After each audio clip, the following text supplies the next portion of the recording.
ठाकरेंच्या शिवसेनेचा दसरा मेळावा रद्द करावा, दसरा मेळाव्याचा खर्च पूरग्रस्तांना द्यावा, भाजप प्रवक्ते केशव उपाध्ये यांची मागणी। साताऱ्याचा शाही दसरा रद्द, दसऱ्याच्या खर्चातून पूरग्रस्तांना मदत करणार उदयनराजे भोसले यांचा निर्णय। बीडमध्ये आदिवासी समाज आक्रमक, आरक्षण बचावासाठी जिल्हाधिकारी कार्यालयावर मोर्चा। अहिल्यानगरमधील तणावानंतर पोलीस अलर्टवर, शहरात पोलिसांचं संचलन, धार्मिक तणावानंतर नागरिकांमध्ये भीतीचं वातावरण। 50,000 हेक्टरी मदत आवश्यक, कर्जमाफी करा ती सर्वात मोठी मदत, संजय राऊतांची मागणी। तर पीएम केअर फंड निवडणुकीसाठी वापरणार का, असा खोचक सवाल।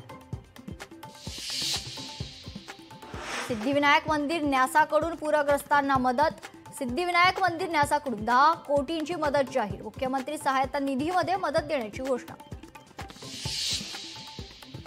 राज्यातील 12वीच्या विद्यार्थ्यांना दिलासा, परीक्षा अर्ज भरण्यासाठी 15 दिवसांची मुदतवाढ, पूर परिस्थितीमुळे अर्ज भरण्यास 20 ऑक्टोबरपर्यंत मुदतवाढ।